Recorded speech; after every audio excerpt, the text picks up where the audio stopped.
পড়ার আগে আমরা পড়ি, এমনটা হলে আপনি হচ্ছেন সুবিধাবাদী মুসলমান। আপনি কি মুসলমান? সুবিধাবাদী মুসলমান। আপনি নামাজের মধ্যে বলবেন আশহাদু আল্লা ইলাহা ইল্লাল্লাহ, এক আল্লাহ ছাড়া আমি অন্য কোনো ইলাহ মানি না। নামাজ থেকে বের হয়ে, মসজিদের থেকে বের হয়ে আপনি সমাজে যেয়ে সেই আল্লাহকে ভুলে গিয়ে আপনি ব্যক্তির আইন দিয়ে, ব্যক্তির মতামত দিয়ে আপনার জীবন পরিচালনা করবেন, এমনটা যদি হয়, আল্লাহর কসম করে বলি আপনি মুসলমান নয়। ঠিক কিনা? আপনি যখন মসজিদে এসেছেন, আপনার মন মতো কথা চলবে না। আপনি যদি বলেন ইমাম সাহেব আপনি আজকে 5 রাকাত নামাজ পড়াবেন, জুমার নামাজ হচ্ছে 2 রাকাত, আপনি 3 রাকাত পড়াবেন, যদি পৃথিবীর কোনো ব্যক্তি বলে সেটাকে আমরা মানব? বলেন কেন মানব না? আল্লাহর আইন হচ্ছে 2 রাকাত। আপনি যতই বড় নেতা হন না কেন, যত বড় প্রধানমন্ত্রী হন না কেন, রাষ্ট্রপতি হন না কেন, আপনার আইন মত দিয়ে কি মসজিদ চলবে? কার মতে চলে? কার আইন দিয়ে চলে? তো আপনি যখন মসজিদে এসেছেন, ইমাম সাহেব যেভাবে সেজদা করে আপনি সেইভাবে করেন। ইমাম সাহেব রুকু করলে আপনি রুকু করেন। ইমাম সাহেব 2 রাকাত নামাজ পড়লে আপনি 2 রাকাত নামাজ পড়েন। এবার আপনাকে যদি জিজ্ঞাসা করি, ভাই কেন ইমাম সাহেব তো 2টা সেজদা দিয়েছে, আপনি 3টে দেন না কেন? আপনি বলবেন আমার বাহাদুরি এখানে চলবে। কেন চলবে না? যেহেতু মসজিদ আল্লাহর ঘর, আল্লাহর আইনে চলবে। এবার মসজিদের থেকে বাইর হওয়ার পরে এইবার ব্যক্তির আইন দিয়ে চলে। ঠিক কিনা? এবার আপনি যখন মসজিদে এসেছেন, নিজেকে আল্লাহর গোলাম বলে ইমাম সাহেব 2 রাকাত নামাজ পড়াইছে, আপনি ইমামের পিছনে পড়েছেন, ইমাম সাহেব সেজদা করেছে, ইমামের সাথে আপনি সেজদা দিয়েছেন, সেখানে আপনি দ্বিমত পোষণ করেন নাই।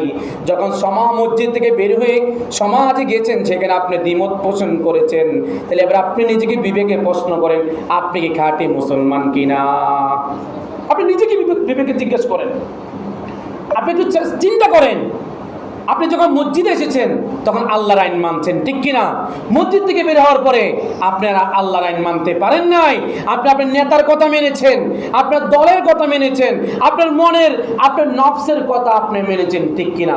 এবার আপনি জিজ্ঞাসা করে দেখেন বিবেককে, ও বিবেক, ও আমি প্রকৃতি থেকে মুসলমান?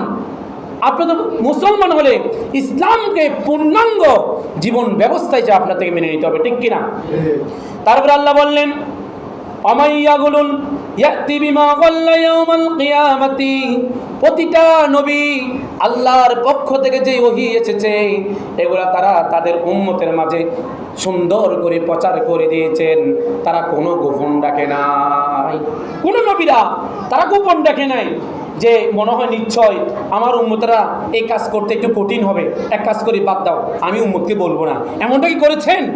এমনটা কি করেছেন? আবার বাড়তি কোনো নবীরা কোনো বাড়তি কথা বলেছেন?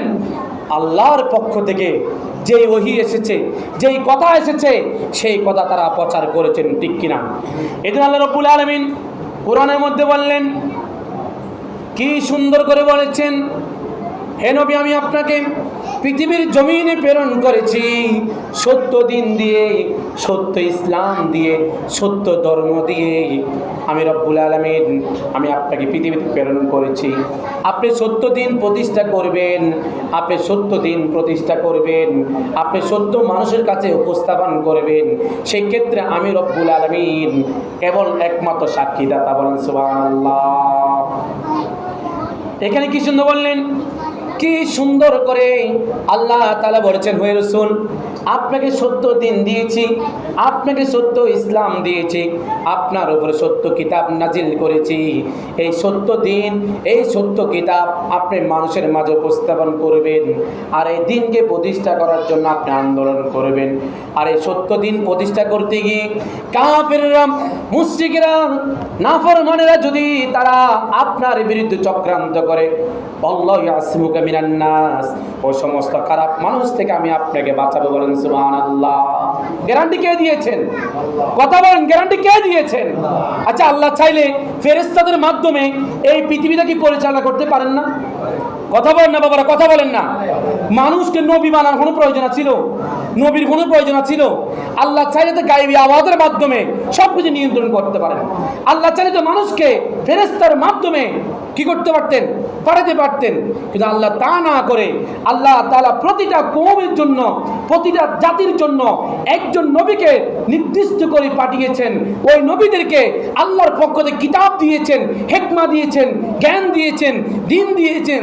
দেওয়ার পরে আল্লাহ রাব্বুল আলামিন তাদেরকে বলেছেন, হে রাসূল, আমি আপনাকে সত্য দ্বীন দিয়েছি, সত্য কিতাব দিয়েছি, আপনি মানুষের কাছে এটা প্রতিষ্ঠা করুন, মানুষের কাছে প্রচার করুন।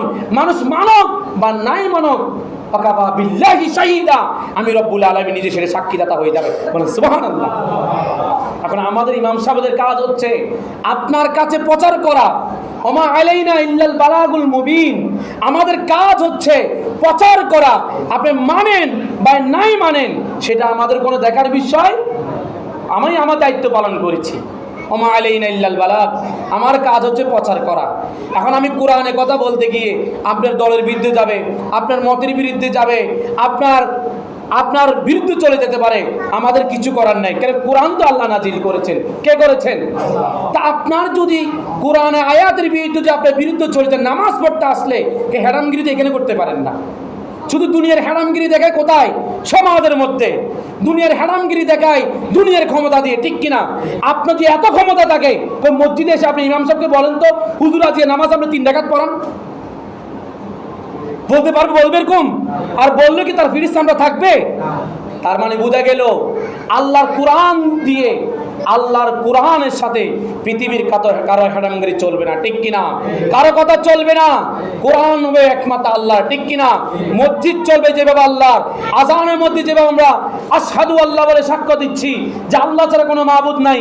নামাজের মধ্যে আপনি যদি জিজ্ঞেস করি, ভাই তাশাহুদের মধ্যে আপনি শাহাদাতটা এইভাবে আঙ্গুলটাকে এভাবে করে কেন করতেছেন? আপনি বলবেন, এখানে আমি আশহাদু আল্লা ইলাহা ইল্লাল্লাহু ওয়া আশহাদু আন্না মুহাম্মাদুর রাসূলুল্লাহ, যখন আমি এটা পড়ি শাহাদাত আঙ্গুলকে এভাবে উল্টো করে তুলি, তার মানে আমি সাক্ষ্য দিচ্ছি যে আল্লাহ তুমি ছাড়া কোনো মাবুদ নাই। তারপরে নামাজে সাক্ষ্য দিচ্ছি আল্লাহ ছাড়া মাবুদ নাই। আর আপনি যখন নামাজ থেকে বের হয়ে গেলেন, সমাজের মধ্যে কত প্রভু আপনার হয়ে গেছে, ঠিক কিনা? কত প্রভু আপনার হয়ে গিয়েছে, কত নেতা আপনার হয়ে গেছে, ঠিক কিনা? আপনি নেতার গোলামি করেন, আপনি দলের গোলামি করেন। আপনি তাহলে দলের গোলামি করবেন, আল্লাহর গোলামি করবেন। আল্লাহ